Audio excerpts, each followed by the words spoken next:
머리카락은 나이가 들면 어쩔 수 없이 빠진다고들 합니다. 그런데 저는 80이 넘어서도 머리카락이 오히려 더 단단해진 분들을 수없이 봐왔습니다.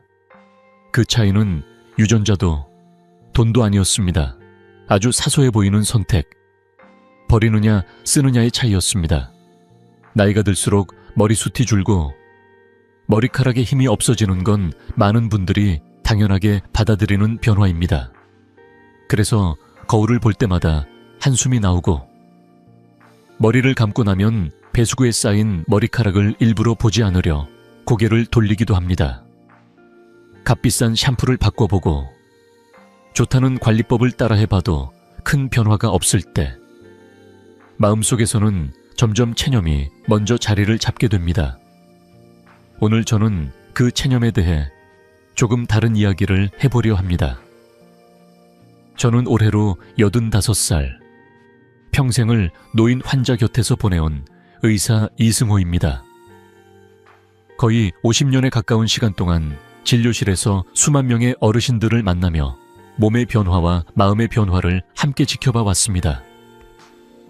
혈압, 당뇨, 관절 통증뿐 아니라 겉으로는 사소해 보여도 삶의 자신감을 크게 흔드는 문제들까지요. 그 중에서도 머리카락에 대한 고민은 특히 많은 분들이 조용히 혼자서만 안고 가는 이야기였습니다. 얼마 전 진료실에서 만난 한 70대 여성 환자분이 떠오릅니다. 그분은 머리를 감을 때마다 빠져나오는 머리카락 때문에 점점 거울을 피하게 되었다고 하셨습니다. 예전에는 당연하게 하던 외출 전 머리 손질이 어느 순간부터 부담이 되었고 좋다는 샴푸를 사기 위해 적지 않은 돈을 썼지만 결과는 늘 비슷했다고 했습니다. 그분이 가장 많이 하신 말은 이 한마디였습니다. 의사 선생님, 이 나이에 뭘 더 바래요? 그 말을 들으며 저는 마음이 잠시 멈췄습니다. 정말 나이가 들면 포기해야만 하는 걸까요? 아니면 우리가 너무 빨리 포기해 온 건 아닐까요? 진료와 삶의 경험 속에서 저는 분명히 보아왔습니다. 머리카락은 단순히 나이만으로 결정되지 않는다는 사실을요. 관리의 방향과 기준이 바뀌면 지금보다 훨씬 편안하고 단단하게 지킬 수 있다는 것도요. 오늘 이 시간에는 많은 분들이 무심코 버려왔던 것, 하지만 오랜 세월 사람들의 삶 속에서 조용히 역할을 해온 한 가지에 대해 이야기해보려 합니다. 거창한 비법도 무리한 방법도 아닙니다. 집에서 충분히 안전하게 시도해볼 수 있는 이야기입니다. 끝까지 함께해 주신다면 왜 제가 아직도 이 이야기를 전하고 싶어 하는지 천천히 느끼실 수 있을 겁니다.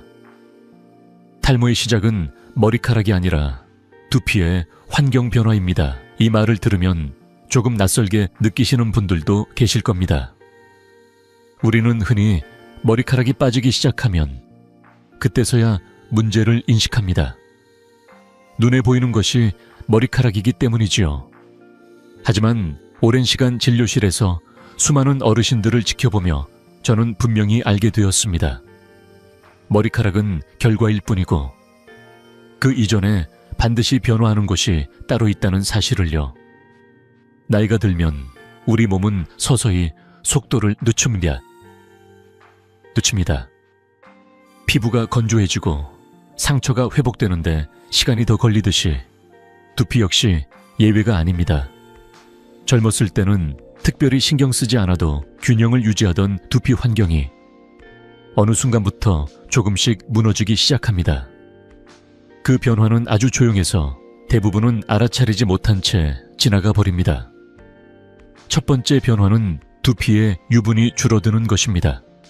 많은 분들이 유분을 나쁜 것으로만 생각하지만 사실 적당한 유분은 두피를 보호하는 중요한 역할을 합니다.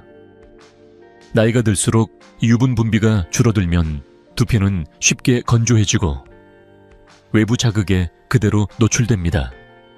그 상태가 오래 지속되면 머리카락이 자라나는 바탕 자체가 메말라 버리게 됩니다. 두 번째는 pH 균형의 변화입니다. 두피에는 원래 약산성의 보호막이 있습니다. 이 보호막은 외부 자극으로부터 두피를 지켜주고 머리카락 표면을 안정적으로 유지해주는 역할을 합니다.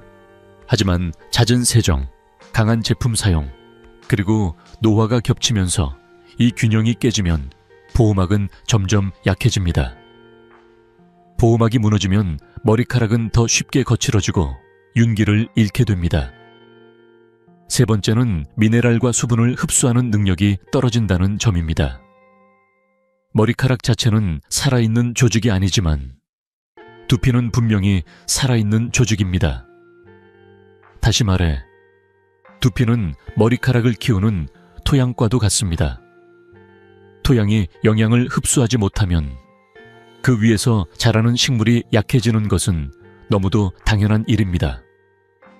나이가 들수록 이 흡수 능력이 떨어지면서 머리카락은 점점 가늘어지고 힘을 잃게 됩니다. 이때 중요한 것이 바로 큐티클입니다. 머리카락의 겉을 감싸고 있는 이 작은 구조는 수분을 지키는 문과도 같습니다. 두피 환경이 나빠지면 큐티클은 쉽게 열리고 그 순간부터 머리카락 속 수분은 빠르게 증발합니다. 그러면 머리카락은 푸석해지고 작은 자극에도 쉽게 끊어지며 결국 빠지는 속도도 빨라지게 됩니다. 많은 분들이 갑자기 머리가 많이 빠진다고 느끼는 시점은 사실 이 과정이 상당 부분 진행된 이후인 경우가 많습니다. 그래서 저는 늘 이렇게 말씀드립니다.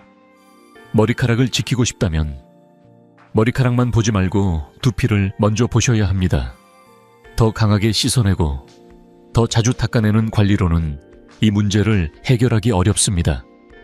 이제는 씻어내는 관리에서 벗어나 회복시키는 관리로 관점을 바꿔야 할 때입니다. 그렇다면 두피 환경을 회복시킨다는 것은 무엇을 의미할까요? 어렵고 복잡한 방법일까요? 꼭 비싼 제품이 필요할까요? 다음 이야기에서는 우리가 평소 너무 쉽게 버려왔던 것 속에 숨어있는 힌트를 함께 살펴보려 합니다. 이 변화의 방향을 이해하시면 이후의 이야기가 훨씬 편안하게 다가오실 겁니다. 다시마물은 린스가 아닙니다. 두피 환경을 조절해주는 물에 가깝습니다. 이 말을 들으면 고개를 갸웃하시는 분들도 계십니다. 린스라면 머리카락을 부드럽게 만드는 것이라고 생각해 오셨을 테니까요. 하지만 다시마물을 이해하려면 먼저 우리가 머리를 관리해온 방식부터 잠시 내려놓을 필요가 있습니다. 겉을 코팅해 잠시 좋아 보이게 하는 것과 바탕을 편안하게 만들어주는 것은 전혀 다른 이야기이기 때문입니다. 앞서 말씀드렸듯이 나이가 들수록 중요한 것은 머리카락 자체가 아니라 두피의 환경입니다. 다시마물은 바로 그 환경에 조용히 작용합니다. 눈에 띄게 향이 강하지도 않고 사용 직후 드라마틱한 변화가 나타나는 것도 아닙니다. 하지만 시간이 지나면서 덜 빠진다, 덜 거칠다, 손에 닿는 느낌이 달라졌다는 말을 듣게 만드는 힘이 있습니다. 그 이유는 다시마에 들어있는 성분들이 두피와 머리카락의 본래 균형을 방해하지 않고 도와주기 때문입니다. 먼저 푸코이단이라는 성분에 대해 이야기해 보겠습니다. 이 성분은 다시마의 점액질에서 얻어지는 자연 성분으로 수분을 붙잡아두는 성질이 있습니다. 두피가 건조해지면 머리카락은 그 즉시 영향을 받습니다. 푸코이단은 두피와 모발 표면을 부드럽게 감싸주면서 수분이 쉽게 날아가지 않도록 도와줍니다. 마치 얇은 보호막을 하나 덧대어주는 것처럼 머리카락이 외부 자극에 직접 노출되지 않게 해주는 역할을 합니다. 이 보호막은 무겁거나 끈적이지 않아서 노년기 두피에도 부담이 적습니다. 다음은 알지네이트입니다. 이 성분은 흔히 강한 세정과는 거리가 멉니다. 오히려 자극 없이 불필요한 것만 흡착해주는 성질을 가지고 있습니다. 두피에 쌓인 과도한 피지나 노폐물을 무리하게 벗겨내지 않고 필요한 것은 남겨둔 채 균형을 맞춰줍니다. 나이가 들수록 두피는 예민해지기 때문에 강하게 씻어내는 방식은 오히려 문제를 키우는 경우가 많습니다.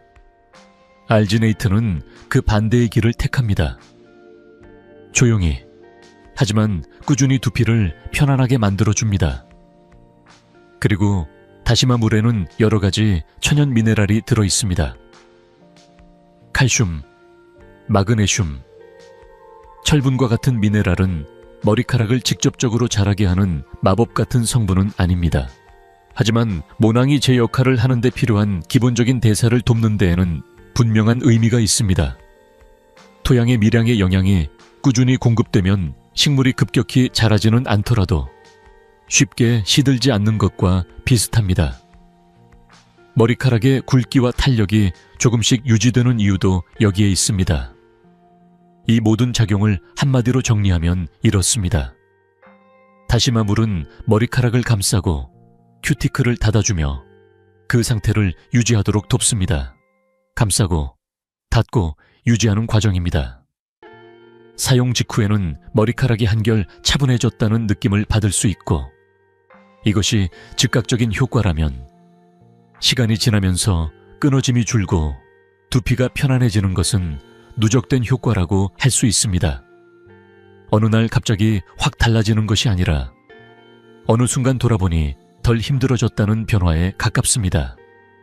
그래서 저는 다시마 물을 특별한 비법처럼 말씀드리고 싶지 않습니다. 다만 두피를 자극하지 않으면서 회복의 방향으로 이끄는 한 가지 선택지라고 생각해 주시면 충분합니다. 그렇다면 여기서 자연스럽게 이런 질문이 따라옵니다. 그래도 냄새는 괜찮을까요? 머리가 무겁지는 않을까요? 다음 이야기에서는 많은 분들이 가장 걱정하시는 그 부분을 어떻게 해결할 수 있는지 차분히 이어서 말씀드리겠습니다. 바닷물보다 머리에 가혹한 환경은 없습니다. 이 말은 과장이 아닙니다. 소금기 가득한 바닷물, 얼굴을 때리는 거센 바람, 차고 습한 공기 속에서 반복되는 작업, 머리카락과 두피에 이보다 더 힘든 조건을 떠올리기는 쉽지 않습니다. 그런데도 저는 제주에서 만난 많은 해녀 어르신들의 머리카락을 보며 늘 같은 생각을 하곤 했습니다. 왜 저분들의 머리는 이렇게 단단할까 하고 말입니다. 해녀들의 삶은 몸에 친절하지 않습니다. 바닷속에서 오랜 시간을 보내고 나오면 염분이 그대로 머리카락과 두피에 남습니다. 바람은 하루에도 몇 번씩 머리를 말리고 거칠게 흔들어 놓습니다. 젖었다 마르기를 반복하는 환경은 두피를 쉽게 자극하고 염증을 만들기에도 충분합니다. 우리가 흔히 탈모의 원인으로 이야기하는 조건들이 거의 모두 모여있는 셈입니다. 그럼에도 불구하고 많은 해녀 어르신들은 나이가 들어서도 머리숱이 비교적 잘 유지되고 윤기가 남아있는 경우가 많습니다. 염색을 하지 않아도 머리카락에 힘이 있고 두피가 붉게 달아오른 모습도 드뭅니다. 처음에는 저 역시 유전적인 요인이나 체질을 떠올렸습니다. 하지만 비슷한 환경에서 일하는 분들 사이에서도 공통적으로 이어지는 습관이 있다는 것을 알게 되면서 생각이 달라졌습니다. 바다에서 돌아온 해녀들은 머리를 아무렇게나 방치하지 않았습니다. 화학적인 트리트먼트나 강한 제품을 쓰기보다는 오래전부터 내려오던 방식으로 머리를 돌보았습니다. 그중 하나가 바로 끓인 다시마 물로 머리를 헹구는 습관이었습니다. 바닷물에 노출된 머리카락과 두피를 바로 씻어내고 자극을 줄이기 위해 사용하던 아주 소박한 방법이었습니다. 이 방법에는 특별한 설명서도 정해진 규칙도 없었습니다. 다만 경험으로 알고 있던 것이지요. 다시마를 끓여 나온 물로 머리를 헹구면 뻣뻣했던 머리카락이 한결 차분해지고 두피가 덜 가렵다는 것을 몸으로 느껴왔던 것입니다. 향이 강하지도 않고 눈에 띄는 즉각적인 변화가 있는 것도 아니지만 다음날 머리를 빗을 때 손에 전해지는 느낌이 달랐다고들 말씀하셨습니다. 저는 이 이야기를 들으며 늘 조심스럽게 생각했습니다. 이것을 신기한 비법이나 미신으로 치부해버리기에는 너무 오랜 시간 같은 방식이 이어져 왔다는 점이 마음에 걸렸습니다. 그리고 앞서 말씀드린 다시마의 성분과 작용을 떠올려 보면 이 습관은 환경에 맞춰 자연스럽게 선택된 관리법이라는 설명이 더 어울립니다. 바닷물로 거칠어진 두피를 다시 바다의 식물로 진정시키는 방식이었던 셈입니다. 의사의 눈으로 보자면 이건 특별한 기적이 아닙니다. 극단적인 환경 속에서 살아온 사람들이 자신의 몸을 가장 덜 해치면서 유지할 수 있는 방법을 선택해온 결과입니다. 강하게 씻어내기보다는 손상된 것을 감싸고 회복시키는 방향을 택한 것이지요. 그래서 저는 이 이야기가 지금을 사는 우리에게도 의미가 있다고 생각합니다. 우리는 바다에서 일하지 않지만 잦은 세정과 자극적인 관리로 두피를 비슷한 상황에 몰아넣고 있는지도 모릅니다. 해녀들의 습관은 그런 우리에게 하나의 힌트를 줍니다. 그렇다면 이제 자연스럽게 다음 질문이 이어집니다. 이 방법을 오늘을 사는 우리가 쓰기에는 어떤 점을 조심해야 할까요? 다음 이야기에서는 꼭 알고 넘어가야 할 주의점과 기준에 대해 차분히 말씀드리겠습니다. 문제는 다시마가 아니라 사용 방식입니다. 이 말을 먼저 드리고 싶습니다. 다시마 물 이야기를 꺼내면 공감과 함께 걱정이 따라오는 경우가 많습니다. 관심은 있지만 선뜻 시도하지 못하는 이유가 분명하기 때문입니다.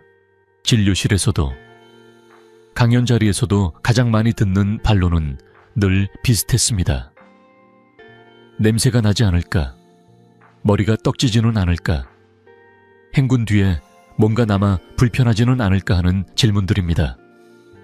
이런 걱정은 충분히 이해할 만합니다. 실제로 잘못 사용하면 그런 경험을 할 수도 있기 때문입니다. 먼저 냄새에 대한 이야기를 해보겠습니다. 다시마 특유의 향을 떠올리면 머리에 쓰는 것이 부담스럽게 느껴질 수 있습니다. 하지만 다시마 물에서 불쾌한 냄새가 남는 경우는 대부분 다시마 자체의 문제가 아니라 농도와 균형의 문제입니다. 너무 진하게 끓이거나 두피의 상태를 고려하지 않고 그대로 사용하는 경우 자연스러운 향이 오히려 부담으로 느껴질 수 있습니다. 다시마 물은 진할수록 좋은 것이 아닙니다. 오히려 연하고 맑을수록 두피에 남는 느낌이 훨씬 부드럽습니다. 두 번째로 많이 나오는 이야기가 머리가 떡진다는 느낌입니다. 이건 역시 다시마가 무거워서라기보다는 과도한 양을 사용하거나 헹굼의 흐름이 맞지 않을 때 생기는 문제입니다. 두피와 머리카락은 나이가 들수록 흡수와 배출의 속도가 느려집니다. 젊을 때와 같은 방식으로 무엇이든 많이 바르면 흡수되지 못한 부분이 남게 됩니다. 그 결과 머리가 눌리고 무거운 느낌이 드는 것이죠. 다시마 물은 충분히 적은 양으로도 역할을 합니다. 더 써야 효과가 있다는 생각이 오히려 불편함을 만드는 경우가 많습니다. 잔여감에 대한 걱정도 자주 듣습니다. 헹구고 나왔는데 머리카락에 뭔가 남아있는 듯한 느낌이 싫다는 말씀입니다. 이 역시 타이밍과 방법의 문제인 경우가 대부분입니다. 다시마 물을 사용한 뒤 바로 강하게 헹궈버리거나 반대로 너무 오래 그대로 두는 경우 두피와 모발이 적응할 시간을 갖지 못합니다. 그러면 개운함도 부드러움도 느끼기 어려워집니다. 중요한 것은 얼마나 깨끗이 씻어냈느냐가 아니라 얼마나 자연스럽게 마무리했느냐입니다. 이 모든 반론을 하나로 묶어보면 결국 다시마 물 자체가 문제라기보다는 사용 방식이 맞지 않았던 경우라고 볼 수 있습니다. 농도가 지나치게 진했거나 두피의 pH 상태를 고려하지 않았거나 헹굼의 순서와 타이밍이 어긋났을 때 불편함이 생깁니다. 이런 경험을 한 분들은 다시마 물을 나에게 맞지 않는 방법으로 기억하게 되고 다시는 시도하지 않게 됩니다. 저는 그 점이 늘 아쉬웠습니다. 그래서 이 지점에서 한 가지 분명히 짚고 넘어가고 싶습니다. 다시마물은 무작정 따라하는 민간요법이 아닙니다.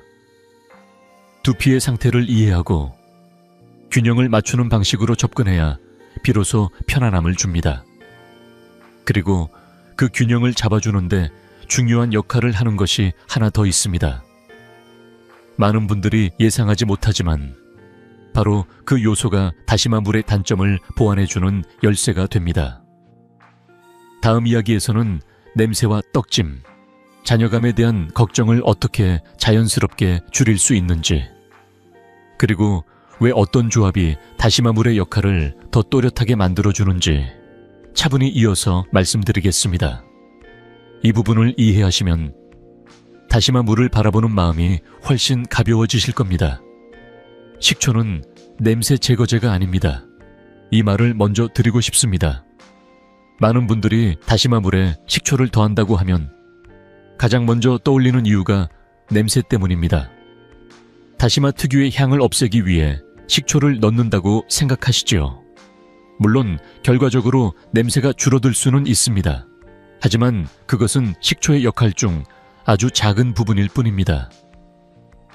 식초를 사용하는 진짜 이유는 훨씬 깊고 두피와 머리카락의 구조와 직접적으로 연결되어 있습니다. 우리 두피와 머리카락은 원래 약산성 상태에서 가장 편안합니다. 이 약산성 환경은 외부 자극으로부터 두피를 보호하고 머리카락 겉을 감싸는 큐티클을 안정적으로 유지하는 데 중요한 역할을 합니다. 하지만 나이가 들면서 그리고 잦은 세정과 여러 제품 사용이 반복되면서 이 균형은 쉽게 흐트러집니다. 알칼리성으로 기울어진 두피 환경에서는 머리카락의 큐티클이 열리기 쉬워지고 그 틈으로 수분과 윤기가 빠져나가게 됩니다. 이때 식초는 아주 조용하게 제 역할을 합니다. 강하게 뭔가를 바꾸려 들지 않고 흐트러진 균형을 원래 자리로 되돌리는 역할을 합니다. 식초의 약산성 성질은 두피의 pH를 머리카락이 가장 안정감을 느끼는 상태로 천천히 끌어옵니다. 이 과정은 따끔거리거나 자극적으로 느껴지지 않아야 정상입니다.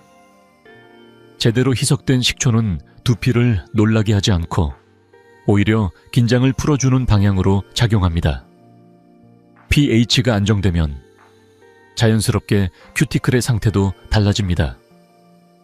앞서 말씀드린 것처럼 큐티클은 수분을 지키는 문과 같습니다.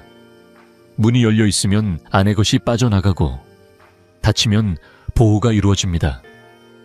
식초는 이 문을 억지로 닫아버리는 것이 아니라 다치기 좋은 환경을 만들어줍니다.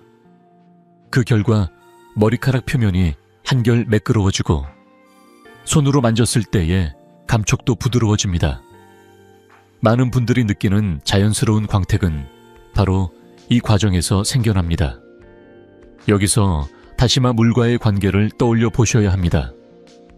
다시마물은 두피와 모발을 감싸며 회복을 돕는 역할을 합니다. 수분을 붙잡아주고 자극을 줄이며 바탕을 편안하게 만들어줍니다. 하지만 회복만으로는 충분하지 않을 때가 있습니다.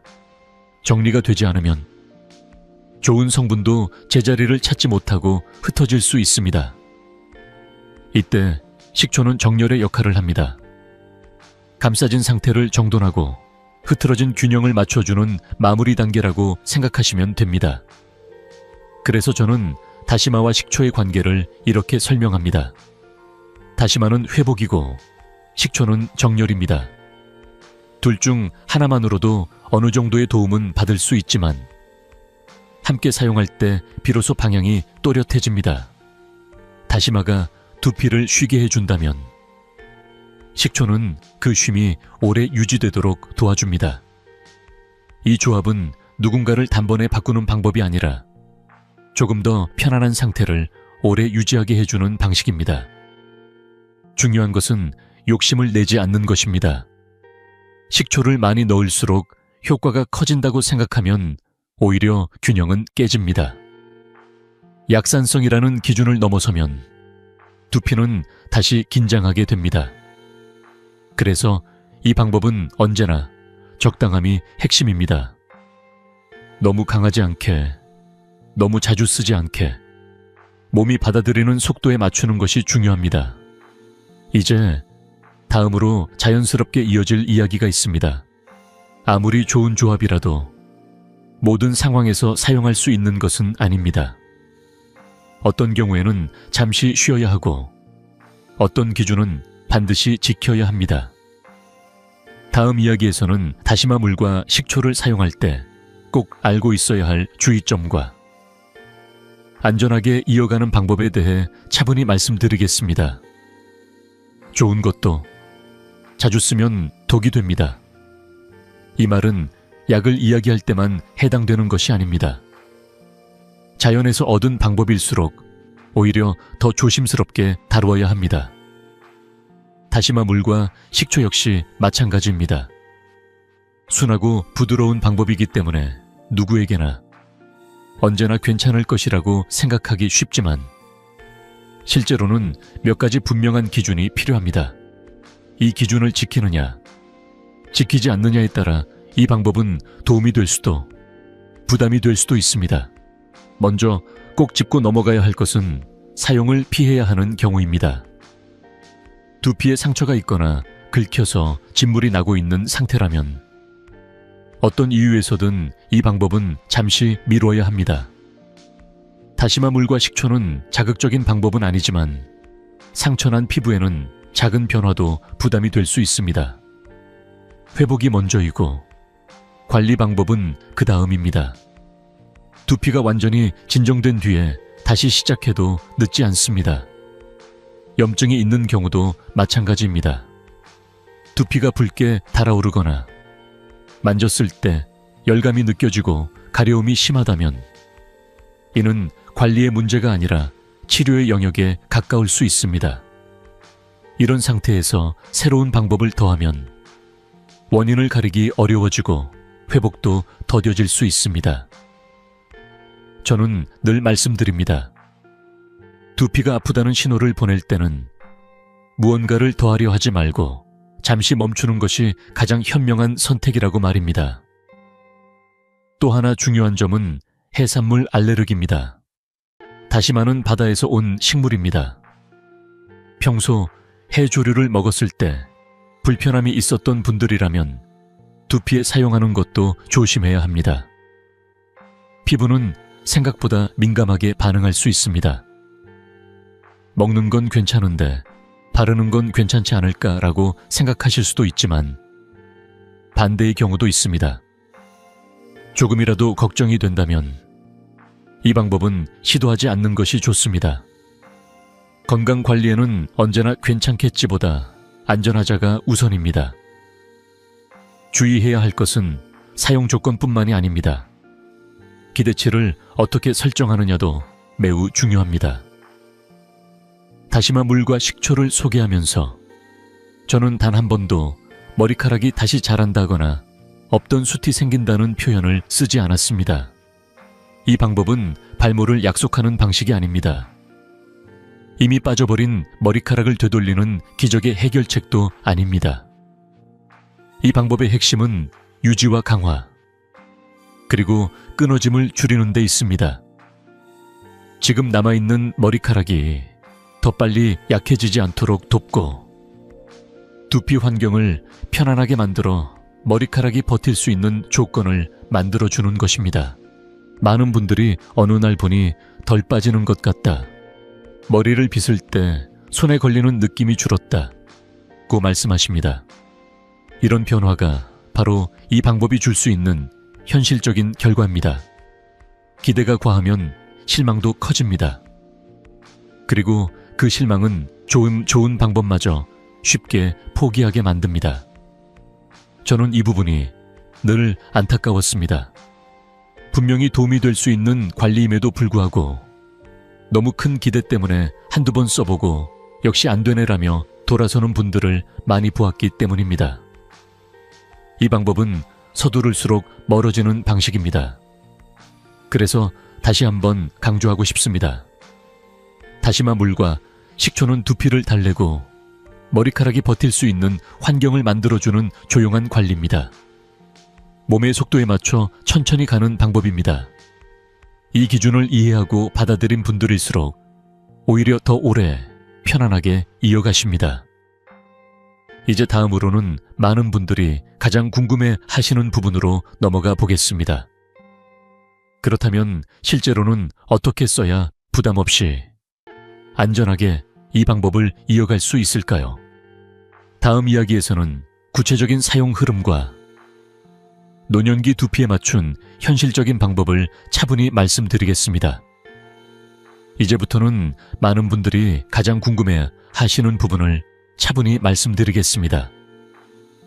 다시마 물과 식초가 아무리 좋은 방향의 관리라 하더라도 사용하는 흐름이 맞지 않으면 오히려 번거롭고 부담스럽게 느껴질 수 있습니다. 그래서 저는 언제나 방법을 설명할 때 복잡하지 않게 몸이 받아들이기 쉬운 순서로 라는 기준을 먼저 떠올립니다.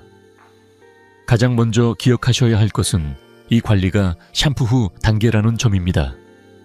다시마 물은 머리를 대신 감는 것이 아닙니다.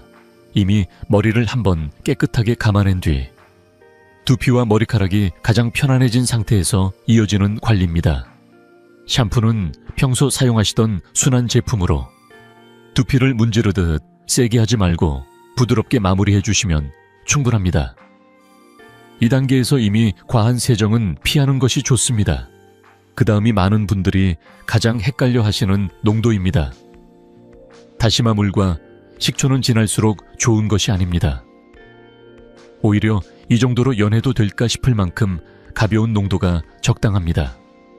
다시마 물은 맑고 부담 없는 상태여야 하고 식초는 존재감이 느껴질 듯 말 듯한 정도면 충분합니다.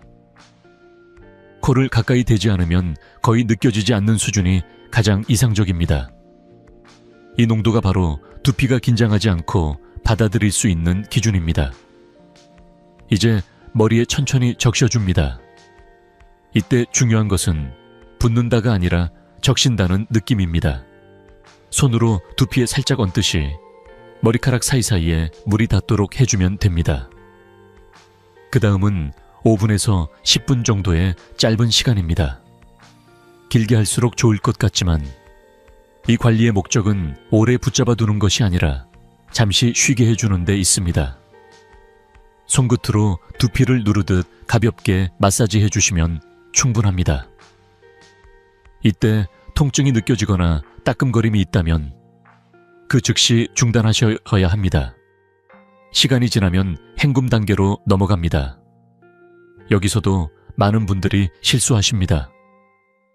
개운함을 느끼기 위해 샴푸하듯 강하게 헹궈 버리는 경우입니다. 다시마 물과 식초 관리는 완전히 없애는 것이 목적이 아닙니다. 미지근한 물로 가볍게 머리카락 표면을 정리하듯 헹궈 주시면 됩니다. 손으로 만졌을 때 미끈거림이 거의 느껴지지 않으면 충분합니다. 머리를 말릴 때도 기준이 있습니다. 가능하다면 자연 건조를 기본으로 하시길 권합니다.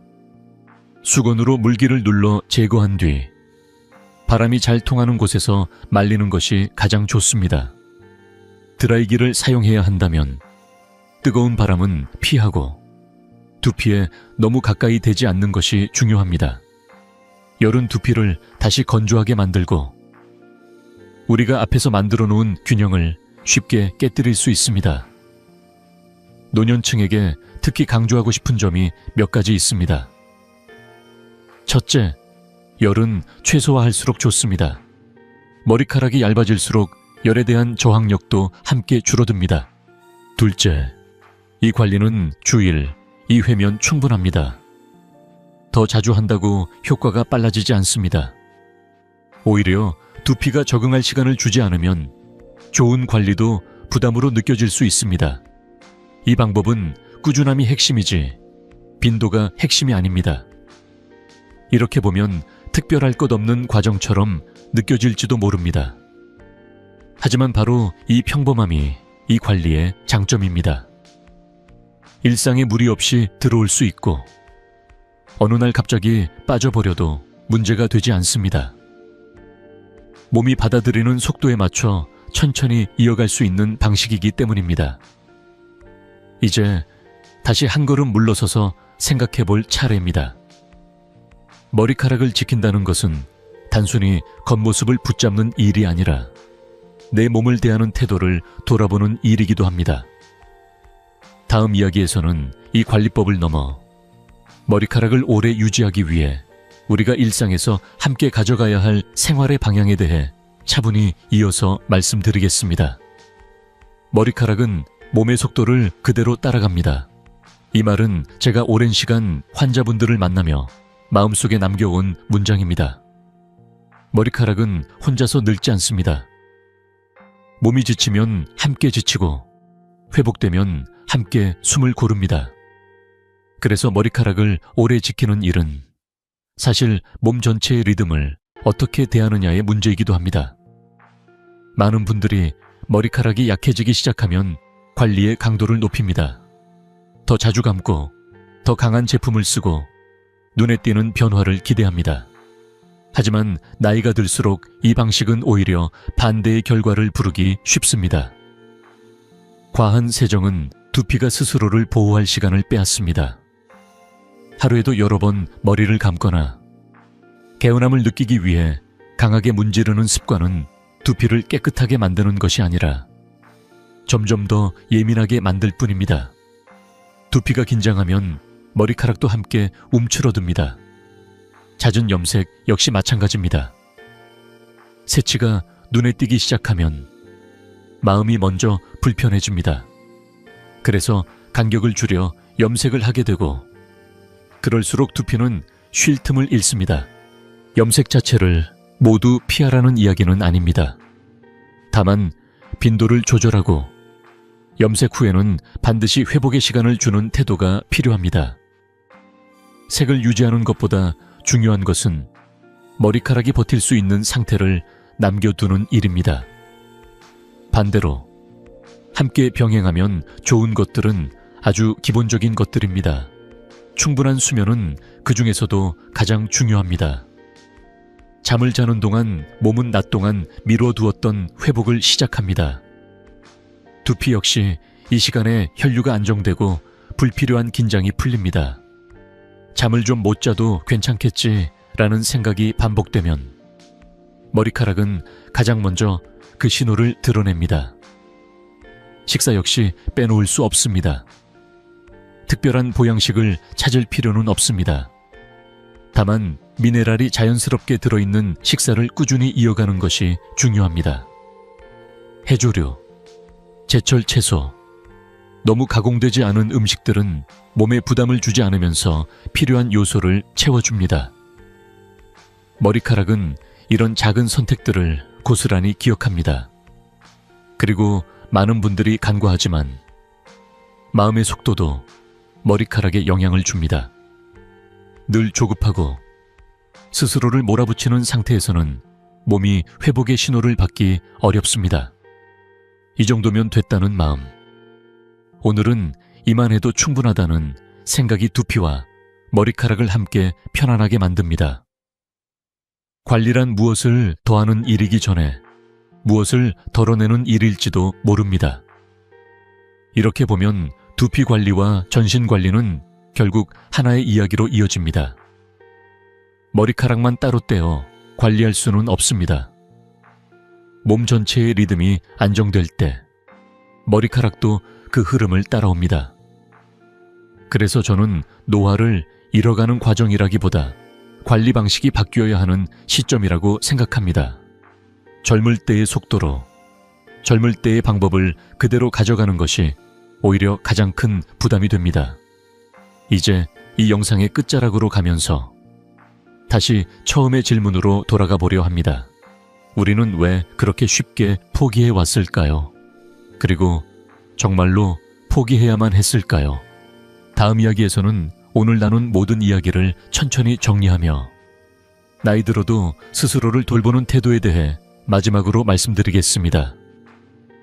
머리카락 이야기를 넘어 삶을 대하는 마음으로 이어지는 이야기입니다.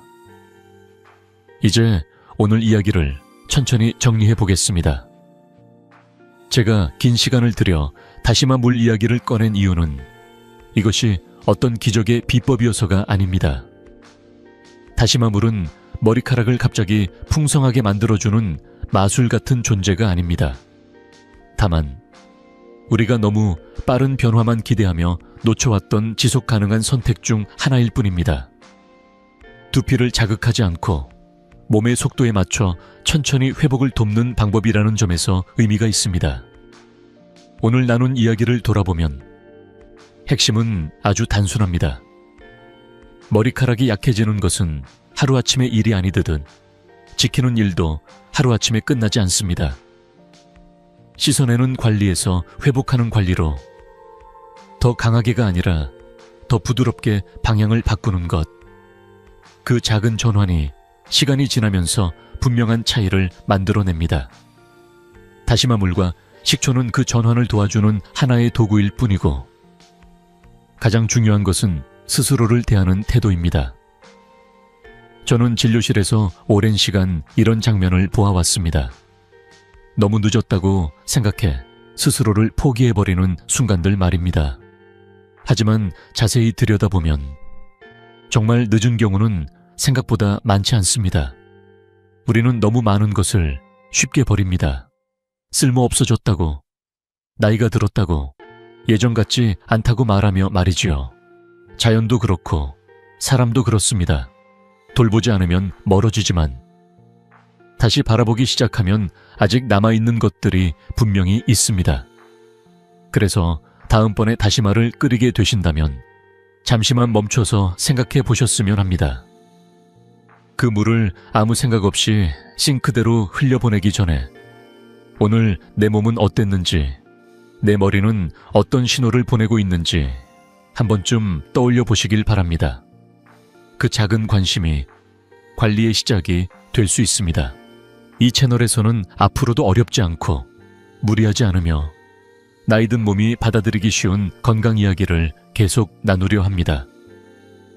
다음 영상에서는 두피 건강과 깊이 연결된 수면, 그리고 혈류에 대한 이야기를 준비하고 있습니다.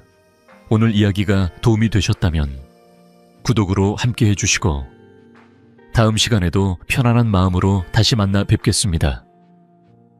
지금 이 순간에도 충분히 잘하고 계십니다. 서두르지 말고 스스로를 조금 더 아껴주세요. 오늘 이야기는 여기까지 하겠습니다. 감사합니다.